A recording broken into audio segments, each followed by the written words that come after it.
ఏదో అయినా ఇంకా పెద్ద తీసుకొస్తా.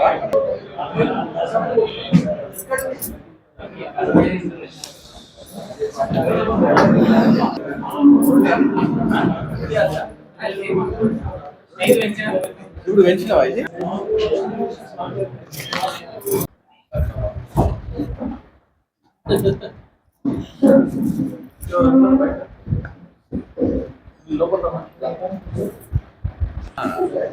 ఎమ్మెల్సీ గారు ఈరోజు క్రిస్మస్ తీసుకుంటారు.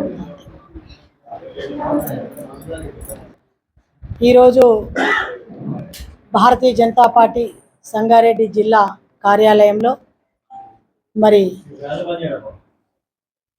ఎమ్మెల్సీ అంజిరెడ్డి గారు ప్రెస్ మీట్ ఏర్పాటు చేయడం జరిగింది.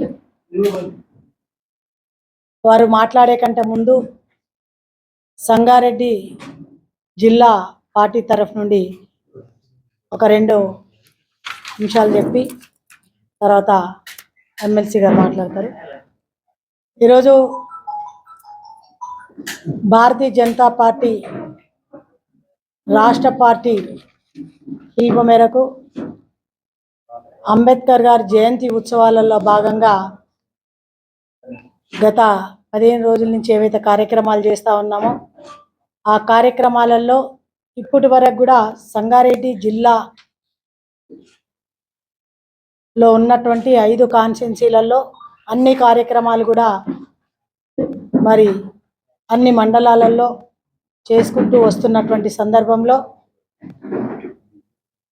ఈరోజు రేపు ఎల్లుండి గావ్ చలో బస్తీ చలో కార్యక్రమం రాష్ట్ర పార్టీ ఇచ్చినటువంటి అంశాలలో ఈ 3 రోజులలో గావ్ చలో బస్తీ చలో కార్యక్రమాలు ఉన్నాయి. మరి ఈ కార్యక్రమాలు కూడా రాష్ట్ర పార్టీ నుంచి ఏ జిల్లాలలో ఎమ్మెల్యేలు, ఎంపీలు, ఎమ్మెల్సీలు, మాజీ ఎమ్మెల్యేలు, మాజీ ఎంపీలు, సీనియర్ నాయకులకి రాష్ట్ర పార్టీ నుంచే డిజైన్ చేసి వాళ్ళు ఈ 3 రోజులలో ఏదో ఒక రోజు ఎక్కడ ఉండాలి, ఏ మండలంలో ఉండాలి, ఏ ఊరిలో ఉండాలి అనేది రాష్ట్ర పార్టీ డిజైన్ చేసి పంపించింది. వారిని మినాయించి ఉన్నటువంటి రాష్ట్ర పదాధికారులు కావచ్చు, సీనియర్ నాయకులు కావచ్చు, మండలంలో ఉన్నటువంటి సీనియర్ నాయకులు కావచ్చు, వారందరినీ కూడా ప్రతి మండల్లో ప్రతి గ్రామం కావచ్చు, బస్తీ కావచ్చు, అక్కడక్కడ ఉన్నటువంటి మండలాధ్యక్షులు మరి రేపు ఎల్లుండి ప్రతి ఒక్క నాయకుడు కూడా ఆ గ్రామంలో కానీ, బస్తీలో కానీ, ఆ మండల్లో కానీ వెళ్ళి ఈ గావ్ చలో బస్తీ చలో కార్యక్రమంలో పాల్గొని అక్కడ కనీసం 8 గంటలు ఆ యొక్క గ్రామంలో ఉండాలని చెప్పి రాష్ట్ర పార్టీ నిర్ణయించడం జరిగింది. అదేవిధంగా సంగారెడ్డి జిల్లా పార్టీ తరఫు నుంచి కూడా మనం అందరం కూడా డిజైన్ చేసుకొని పంపించినటువంటి సంగతి మీ అందరికీ తెలిసిందే. కాబట్టి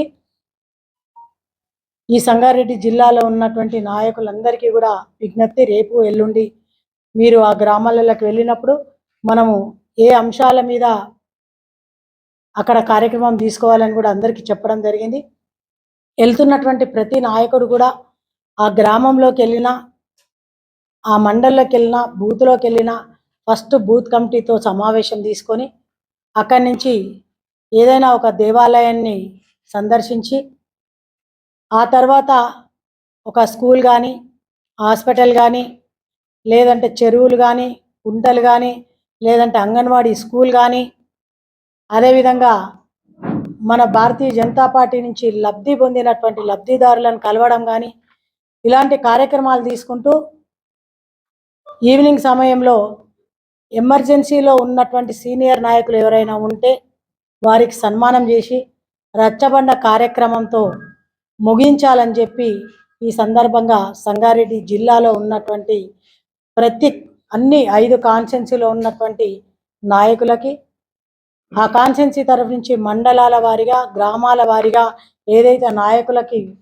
నాయకులను పేర్లు పంపించి లిస్టు తయారు చేసిరో వారందరూ కూడా రేపటి డేట్లో ఉన్నటువంటి వాళ్ళు రేపు, ఎల్లుండి డేట్లో ఉన్నటువంటి వాళ్ళు ఎల్లుండి, ఈ 2 రోజులు కార్యక్రమం తీసుకొని అక్కడ ఉండి విజయవంతం చేయాలని చెప్పి సంగారెడ్డి జిల్లా అధ్యక్షురాలుగా మీ అందరినీ కూడా కోరుకుంటూ భారత్ మాతాకి జై శ్రీరామ్. మరి ఈరోజు ఈ ప్రెస్ మీట్ ఏర్పాటు చేసుకొని మొట్టమొదటిసారిగా సంగారెడ్డి జిల్లా పార్టీ కార్యాలయం నుంచి ఎమ్మెల్సీ అంజిరెడ్డి గారు ఈ ప్రెస్ మీట్ తీసుకుంటున్నారు కాబట్టి వారిని మాట్లాడవలసిందిగా కోరుతున్నాను.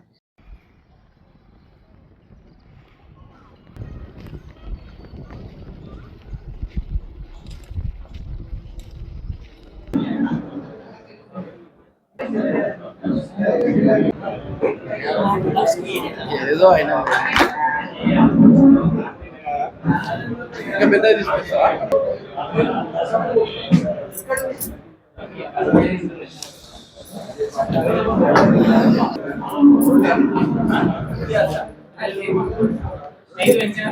ఇప్పుడు పెంచినావా ఇది? తీసుకోవాల్సిందిగా అంజిరెడ్డి గారిని కోరుకుంటున్నాను. మీడియా మిత్రులందరికీ నమస్కారం. గుజరాత్ వెళ్ళడం జరిగింది. నిన్న ఏఐసిసి మీటింగ్లో తన సబర్మతి ఆశ్రమం వెళ్ళిన తర్వాత సబర్మతి రివర్ ఫ్రంట్ డెవలప్మెంట్ చూసి తనకేం మాట్లాడాలో అర్థం కాని పరిస్థితిలో ఉన్నాడు. తను ఏం మాట్లాడిండో మీరు చూసి నిన్న బ్రిటిష్ వాళ్ళు భారతీయ జనతా పార్టీ కన్నా బ్రిటిష్ వాళ్ళు బెస్ట్ అనే అన్నారు. కాంగ్రెస్ పార్టీ క్యాన్సర్ కరోనా కలిపితేనే కాంగ్రెస్ పార్టీ తయారైంది. అదేవిధంగా 1885లో డిసెంబర్ 28 రోజు బ్రిటిష్ అధికారి ఏవో పార్టీ స్థాపించింది. మరి దాన్ని బట్టి ఆలోచిస్తుండేమో వాళ్ళకన్నా వీళ్ళు బెస్ట్ అని. బ్రిటిష్ వాళ్ళు బుల్లోడ్తో పరిపాలించారు. భారతీయ జనతా పార్టీ బ్యాలెట్తో పరిపాలిస్తుంది. దాన్ని బట్టి మీరు ఆలోచించుకోవాలి. గత 2 టర్ముల తర్వాత మూడోసారి అధికారాన్ని కట్టబెట్టిన నరేంద్ర మోడీ గారికి దేశం కోసం ధర్మం కోసానికి ఆయన పాటుపడతా ఉన్నారు. 2023లో అసెంబ్లీ కామారెడ్డి అసెంబ్లీలో ఉంది. ఇదే రేవంత్ రెడ్డి గారు ఓడగొట్టిన పార్టీ భారతీయ జనతా పార్టీ. అదేవిధంగా 2024లో సీఎం అయిన తర్వాత దినదినం ఆయన కాంగ్రెస్ పార్టీలో పట్టుకోల్పోతా ఉన్నాడు. ప్రజల పాలన పట్టుకోల్పోయిన 5 నెలలకి పట్టుకోల్పోయిన తర్వాత మల్కాజ్గిరిలో ఓడగొట్టడం జరిగింది. మహబూబ్నగర్లో ఓడగొట్టడం జరిగింది. అదేవిధంగా తను కొడంగల్లో ఏదైతే ఉందో రంగారెడ్డి జిల్లా చేవెళ్ళ పార్లమెంట్ అక్కడికి ఓడగొట్టి 8 పార్లమెంట్ సీట్లు గెలవడం జరిగింది. ఉన్న 17 సీట్లో ఒక ఎంఐఎం సీట్ గెలిస్తే సగం మేము గెలిచినా కానీ మరి అర్థమైతే లేదా ఏ విధంగా అడుగు పెట్టనియో. మరి ఆలోచించి మాట్లాడితే అర్థం లేకుండా మాట్లాడాలి. 35% సగం మేము సీట్లు గెలిచి 35% మాకు ఓట్లు సాధించడం జరిగింది. అదేవిధంగా మరి బ్రిటిష్ వాళ్ళు 200 సంవత్సరాలు పాలించి ఎంత దోసుకుపోయారు తెలియదా? ఇదే కాంగ్రెస్ పార్టీ ఇందిరమ్మ రాజ్యంలో ఎమర్జెన్సీ పెట్టిన దాఖలాలు కూడా ఉన్నాయి. దీన్ని బట్టి ఆలోచించుకోవాలి. 15 సంవత్సరాలు అయింది పార్టీ గవర్నమెంట్ వచ్చిన తర్వాత. 15 నెలల్లో కూడా 23లో ఓడిపోవడం, 24లో ఓడిపోవడం, 25లో 3 ఎమ్మెల్సీ సీట్లు వచ్చినప్పుడు 2 టీచర్స్, 1 గ్రాడ్యుయేట్ ఎమ్మెల్సీ. ఉత్తర తెలంగాణలో 4 ఉమ్మడి జిల్లాల్లో 6 పార్లమెంట్లో కాంగ్రెస్ పార్టీ సిట్టింగ్ సీట్ను ఓడగొట్టిన ఘనత భారతీయ జనతా పార్టీ. మీరు తెలుసుకొని మాట్లాడండి అని డిమాండ్ చేస్తా ఉన్నాం. అదేవిధంగా బీజేపీపై పెరుగుతున్న విశ్వాసాన్ని తట్టుకోలేకపోతా ఉన్నారు. ఏ విధంగా విశ్వాసం ఎంత పెరుగుతుందంటే మొన్న మేధావులు చూసిరు, గవర్నమెంట్ ఉన్నాక ఎన్ని ప్రబోధాలు పెట్టిన తర్వాత కూడా భారతీయ జనతా పార్టీ ఉంటేనే దేశం బాగుపడుతుంది. గత కాంగ్రెస్ ప్రభుత్వం ఎన్ని సంవత్సరాలు ఉన్నా కానీ ప్రపంచంలో పోటీ పడలేదు. పోటీ పడిన ఘనత నరేంద్ర మోడీ గారు దక్కింది. ఇప్పుడు మా ప్రపంచంతో పోటీ పడతా ఉన్నాం.